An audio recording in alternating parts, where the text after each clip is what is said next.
Question number 2 ആണ് ചെയ്യാൻ പോകുന്നത്. ക്വസ്റ്റ്യൻ വായിച്ചു നോക്കാം.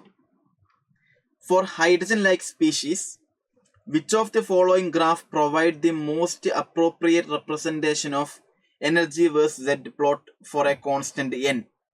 നിങ്ങൾക്ക് അറിയാം എനർജിയുടെ ഇക്വേഷൻ എന്താ മക്കളെ? Energy equal to -RH × Z²/n².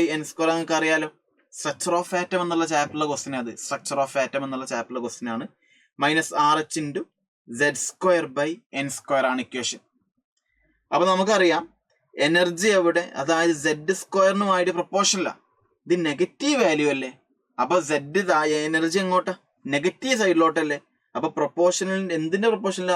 Atomic നമ്പറിന്റെ സ്ക്വയറുമായിട്ടാ പ്രൊപ്പോർഷണൽ. അപ്പൊ ഗ്രാഫ് എന്താ വരിക? ഈ ഒരു ഷേപ്പ് ഗ്രാഫ് അല്ലേ വരിക? കാര്യം ഇത് നെഗറ്റീവ് സൈൻ ആയതുകൊണ്ട് നെഗറ്റീവ് സൈനിലോട്ടാണ് ഉണ്ടാവുക. എനർജി നെഗറ്റീവ് സൈനിലോട്ടാണ് ഉണ്ടാവുക. അതുകൊണ്ട് ഗ്രാഫ് ഏതാ വരിക? ഓപ്ഷൻ 2 ആണ് എന്തായിട്ട് വരിക? ആൻസർ ആയിട്ട് വരിക. എളുപ്പമുള്ള ചോദ്യമാണ്.